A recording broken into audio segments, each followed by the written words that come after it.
We are back with another edition of 20 versus 1, where we max out one attribute for the lowest ranked team in the league, and then we completely tank that same attribute for the best team in the league and see how it affects each team throughout the season.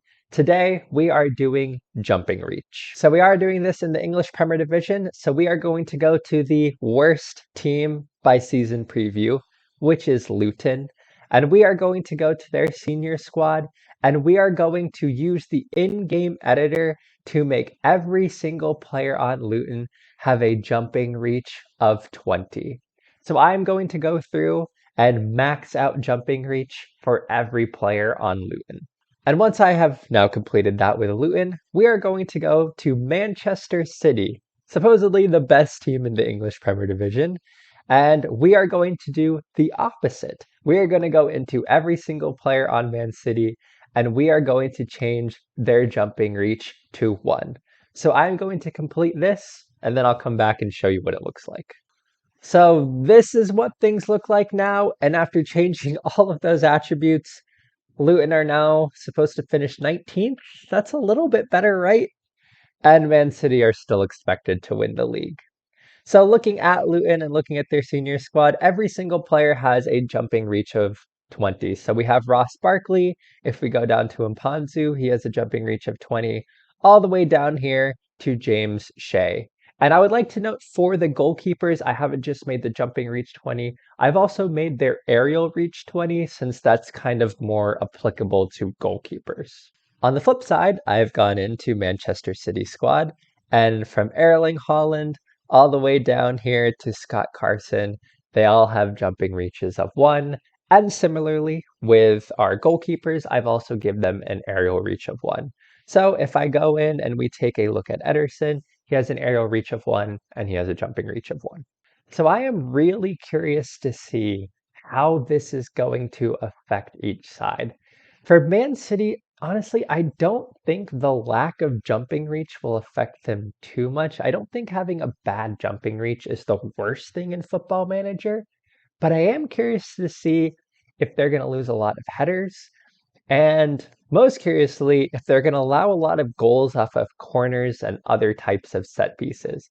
Given that none of their players can jump and their goalkeepers have no aerial reach, they should be very susceptible to corners and free kicks and throw-ins, especially long throws. That being said, though, I would still expect them to do very well in the league. We also did this with pace, and that had a really big effect. I don't think we'll see the same effect here, because I don't think jumping reach has that much of an effect on the game, especially compared to like pace or strength. And Man City play, like they're not bumping down balls, like they play a lot of possession, they play a lot of shorter passes, so it shouldn't affect them too much. But on the flip side, I do expect that with every player having 20 jumping reach, I think it's going to help Luton more than it's going to hurt Man City. Luton should be very good now off of set pieces, long throws, corners, things like that.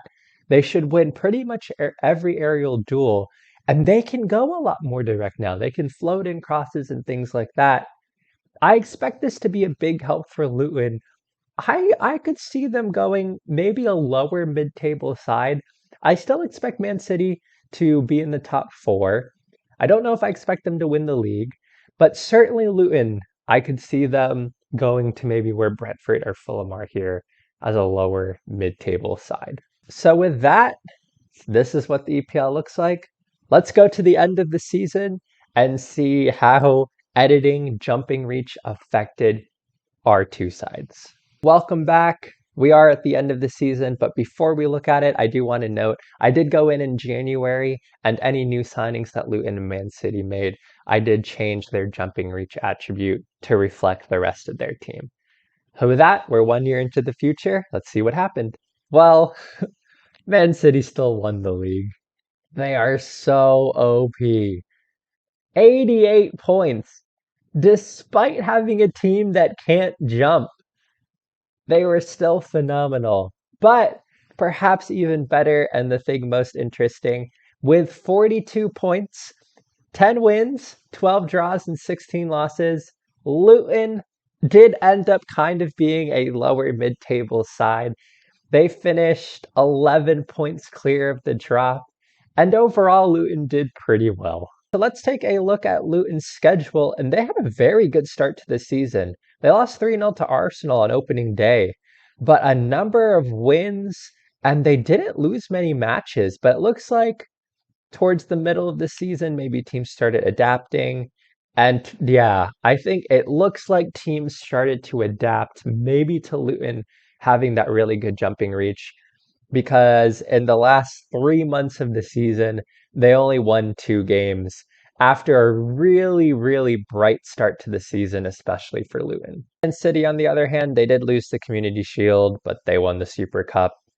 They were the usual Man City throughout the whole season. They won the Club World Championship. They were absolutely phenomenal between November and January, it looks like. They had a fantastic February. They still made the Champions League semifinal where they actually lost. Wow, Arsenal. Arsenal beat them in the Arsenal had their number throughout the season because they beat them in the Community Shield in the Champions League semifinal and the FA Cup final. And who won the Champions League? But Arsenal couldn't win the Champions League. How unfortunate for them. But I think the real interesting thing here is going to be to look at the stats. So let's see how jumping reach affected the stats of both clubs. So unfortunately, I did have to go back to February. At the end of the season, it looks like the Premier Division doesn't keep the stats. So I am back in February, but we can see Luton is around where they finished. Man City is around where they finished at the end of the season. Man City gets a little bit better. So we will be able to see kind of how they compared to the rest of the league still, and it should be a good overview. We're also in February. We've played 23 matches at this point, so this should be a good sample size. So looking at some of the details here, Man City did end up being a possession-based side, so that's kind of likely why it didn't affect them too much. Sure enough, looking at the number of headers won, Luton, far and away the best team as far as headers are concerned. Unsurprisingly so, given that, every player has 20 jumping reach. And sure enough, Man City were the worst team as far as the number of headers won. Looking at the headers won ratio, same. The fact that though, like Man City still have won 12% of headers. I don't know if you can see that. They've won 12% of headers. They're winning any headers is kind of wild. And Luton winning 27%. Yeah, they're the best team in the league as far as aerial ability is concerned. I think the most interesting thing is I'm looking at expected goals over performance. Man City are overperforming for expected goals. I don't think that's a surprise at all. But Luton are the fourth highest expected goals over performance. That's really interesting. And they're that way by a margin. Honestly, I wonder if a lot of that is because of that jumping reach and the aerial reach for the goalkeepers. That is very interesting. Looking at crosses, I am very surprised to see that Luton are 12th as far as crosses completed. Newcastle have the most. Maybe they're not having as much possession, but I would have expected Luton to have a huge number of crosses completed given their great jumping reach. Unsurprisingly, Man City are at the bottom, but that's not a surprise given their jumping reach. And I've officially seen the most disappointing part of this save so far. We're looking at goals from corners. Luton haven't scored any goals off of corners. Unsurprisingly, City haven't. Luton haven't scored any goals. Their whole team has 20 jumping reach and they haven't scored off of a corner. That's so disappointing. And the other thing that's crazy is, well, Luton obviously haven't allowed any goals off of corners. So they've done quite well there. But looking at City, they've only allowed one goal off of a corner. How are teams not just floating the ball in and just dominating City? I feel like the AI really hasn't capitalized on this much. Well, overall, I think those are all of the interesting stats. Let's go back to the end of the season. We are back at the end of the season. I was curious to see if a Nerf jumping reach Erling Haaland would still win the top goal scorer award. And sure enough, he still won the top goal scorer award. However, he only had 22 goals. which normally I feel like in these saves, Holland's getting like 35 to 45 goals. So the fact that he's only got 22 goals, jumping reach might have taken away a lot of Erling Haaland's ability in the box. But somehow, one, two, three, four, five Man City players still made the team of the year. Haaland, Silva, De Bruyne, Kyle Walker, and Rodri.